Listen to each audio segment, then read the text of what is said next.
ญเชิญบารมีพระพุทธเจ้าทั้งห้าพระองค์ขอให้มาสถิตอยู่เก้าอยู่กระหม่อมคุ้มครองผู้ขานักการบัดนี้ด้วยเถิดนักกโรกุสันโธโมกโรโกนักมันโนพุทธโรกัสสปโปทากาโรโคตัมโมยักกาโรอริยเมตเตโยปัญจพุทธานัมมามิหังข้าพเจ้าขอนอบน้อมบูชาพระพุทธเจ้าทั้งห้าพระองค์นักกโรกุสันโธนับปัตถมพุทธเจ้าผู้ที่ผู้ทางวังศิลาบารมีแผ่ไพศาลป้องกันพยาธิโรคาบ่ให้มาใกล้โมกโรโกนาคมโนองค์พระโกนาคมผู้ที่เต็มเปี่ยมด้วยเมตตาธรรมมันสูงส่งไปได้กราบไหว้ก็มีแต่คนฮักคนข้าขออัญเชิญบารมีพระพุทธเจ้าทั้งห้าพระองค์ขอให้มาสถิตอยู่เก้าอยู่กระหม่อมคุ้มครองผู้ขานักการบัดนี้ด้วยเถิดนักกโรกุสันโธโมกโรโกนักมันโนพุทธโรกัสสปโปทากาโรโคตัมโม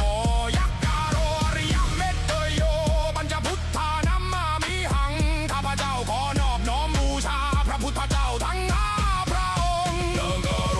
กุสันโธนับปัตถมพุทธเจ้าผู้ที่ผู้ทางวังศิลาบารมีแผ่ไพศาลป้องกันพยาธิโรคาบ่ให้มาใกล้โมกโรโกนาคมโนองค์พระโกนาคมผู้ที่เต็มเปี่ยมด้วยเมตตา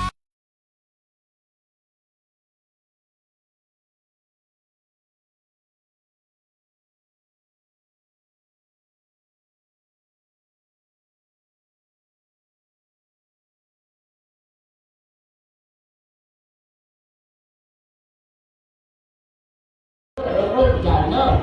ได้บุญได้กุศลเมื่อเจ้าเขาทำบุญเพื่อกับวางสิ่งทำด้านยังได้รางวัล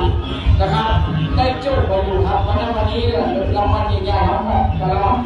พี่น้องรู้เลยครับวันนี้การกุศลนะครับชาวบ้านเร็วๆนะครับรู้โชครู้รางวัลนะครับมัจฉาพาโชคทุกบาททุกสตางค์เข้าวัดวังสิงห์คำนะวันนี้ได้ลุ้นโชคลุ้นรางวัลมากมายครับขอบคุณนะสมณสถาวัดอุโบสถนะครับนะวันนี้ก็ได้นำสมณสถามาห่วงกี่ห่วงตาลนะครับเมื่อเอาศีลเอาพรแล้วนะครับก็ลงทานนะครับวันนี้ก็บริการท่านหลังกุฏิหลังใหม่นะครับนะวันนี้ลุ้นโชคลุ้นรางวัลนะครับ20 บาทนะครับวันนี้มัจฉาพาโชค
ได้บุญได้กุศลนะ